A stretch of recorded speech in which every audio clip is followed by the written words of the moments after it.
My name is Peuo Tuy, and my keepsake is a portrait of my mom and my dad Ram Tuy, and my mom Ngem Chia.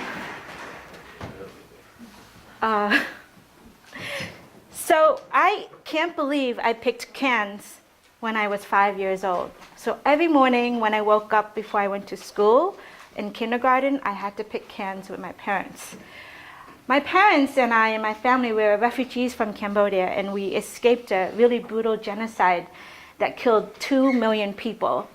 And when we came here, we first lived in New Hampshire and Massachusetts, and we were able to pick cans for a living because you can redeem them for 5 cents in the East Coast. So we were really poor. We were on public welfare and food stamps. And so the only way to make other ends meet and pay the bills was to pick cans from trash bins. And you guys might call it like dumpster diving, but that's what we did. So in middle school, I stopped picking cans because I was really ashamed and embarrassed of picking cans. And at the same time, my father went into the monastery, which is like a temple. So he went into the monastery because he wanted to rid himself of alcohol, drug abuse, as well as gambling and abusing his family and children mentally and physically. And he also went in the monastery to study Theravada Buddhism.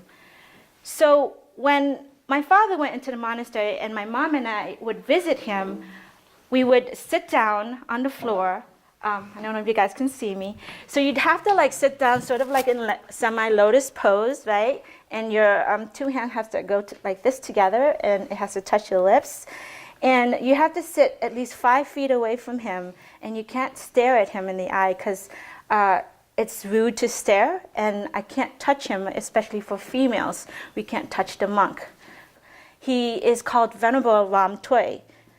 And when he came back home, he taught us certain principles of Buddhism, like not to cheat, steal, lie, and basically love your community, love your people, and the people around you.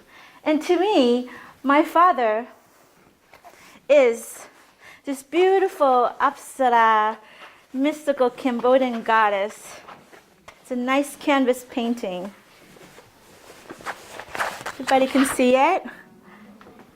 Yeah. Oh, let me show the tellers. Hey, tellers.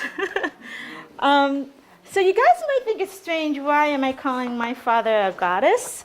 To me, gods and goddesses exist as one people. There's no sex. And he is an amazing person that took his family from a genocide and did everything that he could to gain money and make money and send it to Cambodia to build schools and temples as well. So before my father died, and he died 10 years ago from lung cancer, because he actually made a field of tobacco in Cambodia and started like smoking that stuff every day. And so it's funny to me, but before he died, we had to learn a chant. And there was this chant that was so beautiful. Before I went to school and before I went to bed, and you have to sit down again, and there's basically a picture of like a Theravada Buddhist, like a monk in front of you, and you have to do this again as well, and the chant goes, Sama Samputo Puteng Araneng Kachami, Sama Samputo Puteng Araneng Kachami, Sama Samputo Puteng Araneng Kachami. So my father was that to me, like love, peace, and happiness, and his chant always was embedded into my heart. Thank you.